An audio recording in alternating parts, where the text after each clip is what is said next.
Halo, assalamualaikum warahmatullahi wabarakatuh. Kembali lagi bersama saya, sahabat planter. Mudah-mudahan sahabat planter dimanapun berada dikasih kesehatan dan rezeki yang berkah dari Allah Subhanahu wa Ta'ala. Amin, amin, ya Rabbal 'Alamin.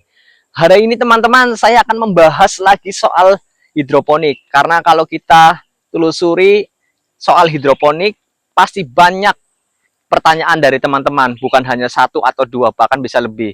Makanya hari ini kita bakal membahas lagi soal hidroponik untuk betul-betul tahu bagaimana sih kita menciptakan dunia usaha hidroponik di rumahan saja. Tetap ikuti video saya, teman-teman, sampai tuntas, jangan di skip. Nanti kita bakal cross check lagi sama ownernya, menanyakan beberapa hal lagi biar lebih tahu soal hidroponik. Oke, tetap ikuti saya, teman-teman. Nah, kembali lagi bersama saya, teman-teman. Kembali lagi juga bersama ownernya ini yang sudah kita kenal sebelumnya, Kavi namanya. Hari ini kita bakal membahas hidroponik, namun bukan daun bawang atau bawang pride, teman-teman. Yang kita bakal bahas kali ini adalah soal selada, teman-teman. Nah, untuk yang saya tanyakan ini, Vi, kalau di Kalimantan ini kan ada jenis 3 tanah kan, ada gambut, ada pasir, dan ada mineral. Yang saya tanyakan, pengaruh nggak sih pemasangan ketinggian meja pada kriteria tanah tersebut? Kalau menurut saya sih sebetulnya tidak ada pengaruh signifikan ya, karena kita kan nggak nanam langsung di tanah, kita kan nanamnya di pipa. Andaikan ada perbedaan suhu itu sebenarnya kan bisa kita mainkan di diameter pipa sama pemberian paranet ini aja. Jadi sebenarnya nggak ada dampak langsung secara signifikan lah, seharusnya gitu. Kalau misalkan kita di gambut itu tetap sama aja ketinggiannya ya? Sama, kalau ketinggian ini saya nggak berhitung berdasarkan tanah, jenis tanah, tapi saya ini ngitungnya berdasarkan apa ya, ketinggian kita dalam melakukan perawatan. Oh, seperti Jadi itu. kira-kira lah, kalau terlalu rendah kan kita jadinya bungkuk, kalau terlalu tinggi kita sulit buat menjangkau di tengah. Jadi kita paskan aja kira-kira ngerawatnya enaknya gimana. Kalau saya sih patokannya itu aja sih. Oh, gitu ya. Soal perawatan aja. Masalahnya kan penguapan Hmm, di apa namanya, di tanah. gambut, tanah gambut pasti berbeda dengan tanah mineral, Ya, seperti itu. ya. Gitu. Karena kalau sebetulnya kalau secara teoretik kan itu namanya apa ya? Evapotranspirasi sebetulnya kan, dari tanah evaporasi, dari tanaman transpirasi. Tapi kalau di hidroponik kan kita cuma ada transpirasi, nggak ada evaporasinya. Sebetulnya jadi kalau mungkin ada sedikit perbedaan soal suhu, cuma harusnya nggak signifikan lah. Karena suhu ini kan, kalau hidroponik kan bisa kita mainkan suhu mikronya dari diameter pipa, dari tandon air, dari kedalaman tandon air kan bisa kita tekan sebenarnya suhunya itu. Kalau untuk intensitas hujan semakin tinggi kan otomatis kan semakin asam kan, Vi. Kalau tidak pakai plastik UV. Ya, Nah, itu untuk pengendaliannya kayak apa? Biar pH itu tetap apa, netral terus atau di angka sekitar 6,5 sampai ke 7. kalau selama ini saya nggak pH menuju asam, asam itu jarang sih ya. Justru kebanyakan saya itu malah larinya ke basa biasanya. Karena akibat pemupukan saya yang banyak kalsium. Jadi kalau misal karena hujan pH-nya turun, saya tinggal kasih pupuk lagi. Karena pupuk saya rata-rata bersifat basa, banyak basa. Tinggi kalsium jadi saya. Jadi otomatis pH-nya itu akan normal lagi dengan sendirinya. Jadi seperti itu. Jadi kalau mau gampang ya tinggal kasih kalsium atau kasih baking soda kayak gitu. Kalau dari pH-nya asam mendingan ke basa, tapi kalau dari basa ke asam gampangnya kasih H2SO4, apa, cairan aki, Oh, itu dia udah turun lagi, iya. biasanya gitu. Terus untuk kapasitas bak itu airnya standarnya berapa liter dan pemberian pupuknya itu konsentrasinya berapa? Kalau saya sih, aturan saya sih, saya bikin itu satu tanaman ini kalau bisa diwakili oleh 1 liter air. Jadi karena ini totalnya ada 640, nah saya bulatin jadi langsung ke 1000 liter. Jadi suhu pasti adem. Nah kalau untuk pemberian pupuk saya biasanya 1% dari nilai anunya, nilai tandon. Jadi kalau misal tandonnya itu 1000 liter, saya cukup ngasih 1%-nya. Jadi sekitar berapa itu ya? 10 liter ya. 5 liter A 5 liter B jadinya gitu. Kalau kemarin kan daun bawang. Nah, sekarang kita beralih ke selada. Sebenarnya di suhu berapa sih ibaratnya selada ini bisa tumbuh dengan baik? Kalau kepanasan kan katamu kemarin nggak bagus. Ya. Sebenarnya normalnya di suhu berapa kalau untuk selada ini? Kalau untuk suhu sih sebetulnya kurang lebih ya di 34 33 itu udah ideal buat kayak gini. Yang penting tuh sebenarnya selain itu di suhu air. Kalau bisa suhu air itu adem, dingin dia. Karena kalau panas kan jelek dia buat perakaran. Jadi kalau kita rasain aja kira-kira kalau di tangan kita ini adem, ya berarti itu cocok. Yang penting tuh airnya. Nah, kalau masalah suhu di atas, suhu kan bisa ditekan oleh ini penggunaan paranet. Nah, gitu. Tapi kalau suhunya rata-rata harusnya 33, 34 itu udah ideal biasanya. Kalau air sih kurang lebih nih suhunya kurang lebih ini sekitar 27 sih ini. Suhu airnya. 27 26 biasanya. So, Nah, terus apa namanya untuk selada ini ada nggak hamanya? Atau mungkin sama dengan bawang preis? kalau berbeda? kalau hama sih kurang lebih sama. Tetap ulat aja, ulat gerayak biasanya tetap. Jadi bata-batanya pun sama dengan bawang. Rata-rata kalau kita nanam selada, sawi, sendok gitu, daun bawang, hamanya pasti rata-rata ulat gerayak. Musuhnya ulat. Terus ini Pi, kan ada orang yang dengan air pump, Mm-hmm. baknya itu dengan mengisi dengan air pump dan air sumur. Mm-hmm. Itu pengaruh nggak sih untuk apa namanya besarnya, asamnya itu pengaruh nggak? Ya, sebetulnya pasti ada beda karena air pump itu kan air yang sudah diolah oleh kan PDAM. Pasti dia ada pemberian itu kaporit biasanya karena itu pasti bikin suhunya naik biasanya agak basah daripada yang dari sumur langsung gitu. Pasti ada bedanya dia. Di pH biasanya gitu. Karena penggunaan kaporit. Berarti kita ngatasinya di pH aja ya. Iya, di pH. pH. Nah, terus ini Vi, kalau untuk penjualan lebih menguntungkan mana? Kalau menurutmu secara pribadi selada atau bawang preis? Kalau untung margin keuntungan ya pasti jauh untung bawang pre. Jauh untungnya. Jadi kalau selada ini kan harganya kurang lebih sekitar 5.000 lah rata-rata. 5.000 dengan biaya produksi paling hampir 1.000 per pot. Berarti kan untung sekitar 4.000 lah. Kalau kita bisa jual isi satu berarti harus kita besarkan. Nah, tapi kan kadang-kadang nggak bisa selalu isi satu, kadang-kadang ada yang isi dua. Jadi kalau udah sekali kena isi dua pun udah kebanting itu untungnya, udah kehilangan separuh keuntungan kita. Beda dengan bawang pre kan, kalau bawang pre kan harganya mahal sudah, jadi marginnya udah tinggi duluan. Sedangkan kalau ini masih bisa diganggu ini oleh panennya gitu loh. Dalam perbungkus bisa 1 pot, bisa 2 pot. Seperti itu. Kalau pas lagi murah, kita mau nggak mau harus bersaing banyak-banyakan isi. Oh iya.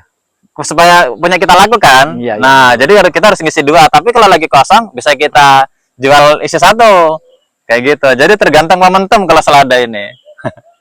Tergantung momentumnya.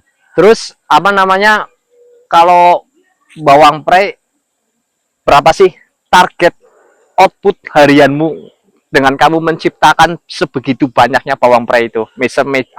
Berapa banyak meja itu? Berapa sebenarnya target outputmu per hari? Kalau bawang pre itu sekarang yang operasikan sekitar 26.000, 26, 28, saya lupa ingat.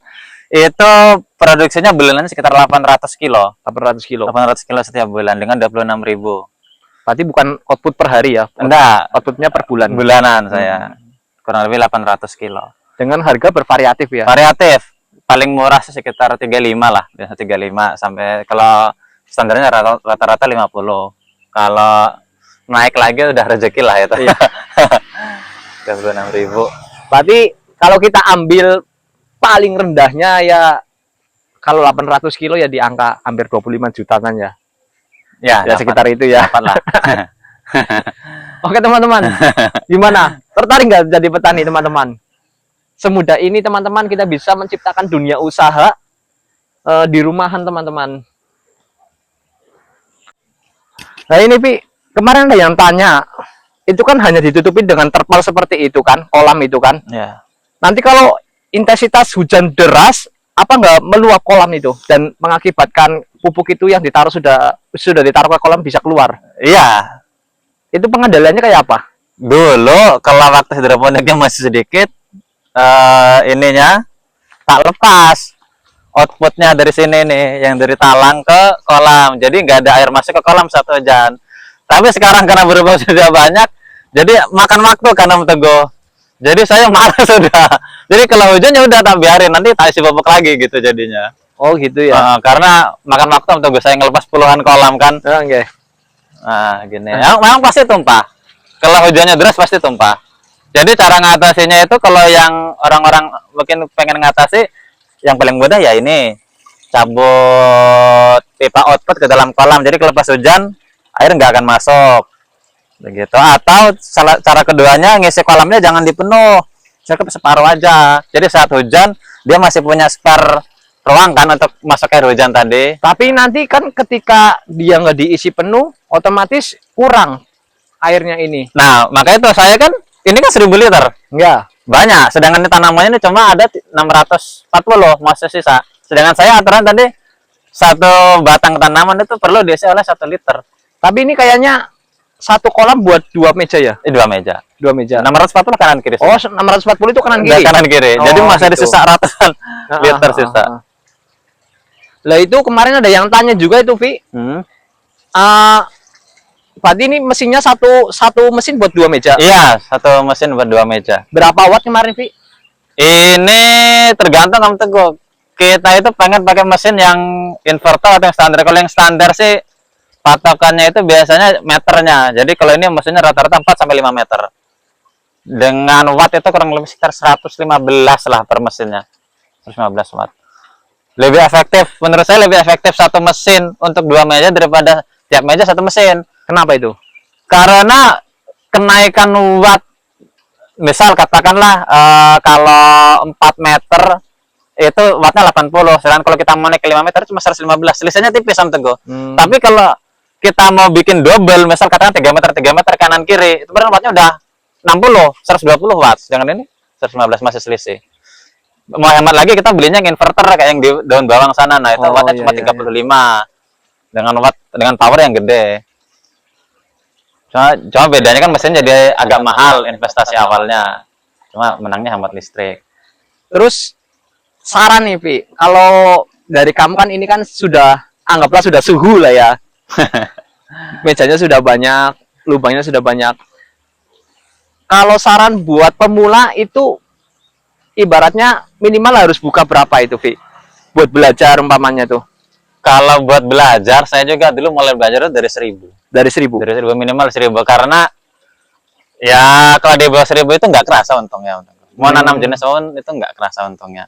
Itu ya kelemahannya itu ya? Ya, tapi kalau mau sekedar belajar, ya itu bisa 1000 udah cukup. Kalau di bawah 1000 nanggung lah. Nanggung ya? Karena kita percuma belajar kalau untungnya nggak kerasa, itu kan syukur-syukur bisa dapat untung juga sambil belajar kan gitu. Kalau 1000 untuk bawang prek kemarin bisa menghasilkan berapa? 100 kilo ya?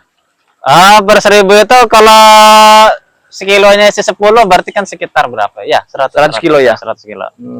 Ya anggaplah di angka 3 juta sampai 3,5 juta lah ya. Ya. Kayak gitu kotor itu ya, paling potong listrik. Ya, pupuk. Nah, apalagi kan kalau 1000 kan itu masih bisa ngerjakan sendiri. Ya, jadi masih betul. Nah, ini lagi, Vi. Ada pertanyaan. Kalau secara signifikan ada bedanya nggak sih tanaman bawang prei yang di tanah sama yang di sini?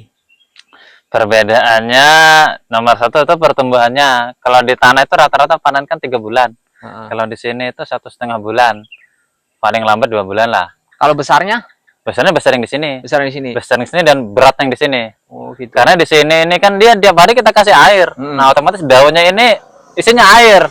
Jadi bobot. Ini kalau kita kupas ini kalau nanti berlendir semua ini. Oh, gitu. Nah, jadi berat, beda sama terus yang tanah. Kalau untuk pembeli lebih suka mana sih antara yang di tanah sama yang di hidroponik ini untuk bawang prei? Kalau pembeli suka yang di hidroponik juga karena awet. Ya karena tadi di sini dia banyak cadangan airnya kan. Jadi saat dia dicabut akarnya, kita jual di pasar, dan awet jadinya Om Teguh. Kalau di pasar biasanya yang hidroponik itu bisa awet 2 sampai 3 hari. Masih utuh bentuknya, masih hijau. Paling yang kuning cuma ujungnya aja kayak gini. Tapi kalau dari tanah sehari udah nyata kuning.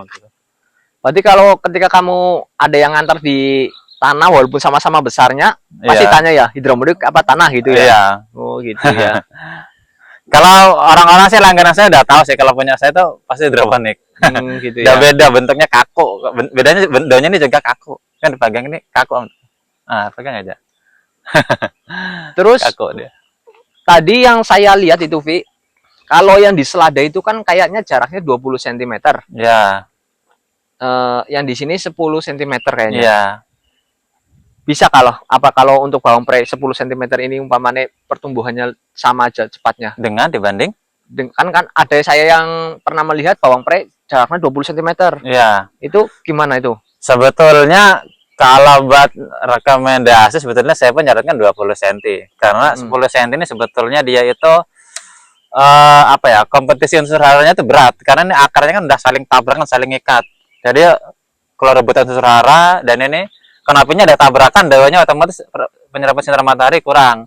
Pasti kalau mau dibandingkan bagus mana, bagus yang jarak 20 cm. Cuma saya kan nggak ngejar bagus, saya ngejar produktivitasnya. Jadi gitu. saya rapetin sekalian. Oke teman-teman, di belakang saya bisa kita lihat ini adalah rangka hidroponik baru yang bakal dibuat. Nah ini adalah rangkanya seperti ini teman-teman, bisa dilihat. Kita tanyakan sama ownernya. Ini Mas Kavi, untuk biayanya untuk segini udah berapa Mas Kavi? Kalau membangun segini, yang tambahan baru. Tambahan baru kalau segini aja nih olehnya udah habis 2 kubik nih Om Teguh. Jadi sekitar ya kalau 20-an udah ada Om Teguh. 20-an. 20-an. Untuk udah. rangkanya aja ya. Belum pipanya ya. Belum pipanya. Diisi berapa lubang lagi ini?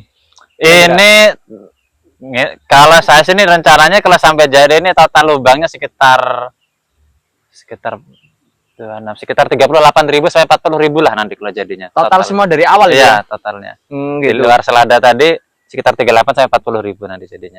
Terus untuk bibit ini, Vi, bibit di bawang pre kamu gunain bibit apa? Varietas apa? Kalau varietas ini saya nggak pernah pakai bibit yang hasil bungkusan dari pabrik, enggak. Saya beli bibit ini dulu dari yang petani-petani. Ada yang asli dari hidroponik, ada yang dari petani tanah. Saya campur-campur bibitnya dulu. Nah, kan hasilnya beda-beda. Nah, pas sudah panen itu saya tinggal milih yang bagus-bagus. Oh gitu. Iya. Soalnya kalau dari biji itu mau sampai panen itu makan waktu sekitar 5 sampai 7 bulan. Oh gitu ya. Lambat, nggak efektif. Mending beli yang udah jadi, tinggal kita pecah-pecah. Nah. Berarti dalam total meja ini kamu menyisakan berapa meja untuk pembibitan? Biasanya sih saya itu yang disisakan sekitar 30-an% lah. 30-an persen. Jadi berapa meja kira-kira itu? Jadi misal kalau panennya itu 10 meja, yang kita sisakan berarti sekitar 3-an meja. Oh gitu. 3 meja sampai 4 lah. Tapi biasanya panennya per berapa hari? Seminggu kah atau berapa? Nggak nentu sih, karena rotasinya kan ini nggak rata saya. Iya. Kalau rotasi rata bisa kita tekan, karena saya jual misal kalau pas harga lagi murah, mungkin saya niat nahan, atau kadang malah saya jual, semua tergantung kondisi pasar. Makanya nggak bisa ditentukan, tapi rata-rata sih dalam sebulan itu pasti ada sekitar 2 minggu, pasti ada waktu panas di antara itu. Menghabiskan tiap Berarti bulan. waktu jedanya itu sekitar antara... Oh, dari panen ke panen lagi? Ya, kadang seminggu panen lagi, kadang 2 minggu panen lagi. Oh gitu ya. Kadang sebulan harus nunggu baru. Berarti sekali panen, dalam waktu jeda itu sekali panen itu berapa meja? Separohnya biasanya kan totalnya ada 46. Berarti Ya. paling nggak sekitar 20 lah rata-rata tiap gitu. bulan. Berarti setengah bulan lah ya, anggaplah. Iya. Ibaratnya kamu 20 meja gitu ya. Iya, dalam 1 bulan lah rata-rata 20-an meja. Dalam 1 bulan itu ya. 1 bulan ya. Oke teman-teman, terima kasih yang sudah menyaksikan saya dari awal tadi sampai akhir ini. Mungkin itu aja pengalaman dari Mas Kavi yang bisa di-share atau dibagikan kepada teman-teman. Nanti kalau teman-teman ada pertanyaan soal hidroponik, mungkin yang masih kurang paham soal pemupukan atau cara pengendalian hama dan segala macamnya, bisa teman-teman tambahkan ke kolom komentar. Tetap ikuti saya teman-teman di Sahabat Planter untuk membahas dunia-dunia soal inspirasi usaha atau dunia pertanian lainnya. See you next video teman-teman.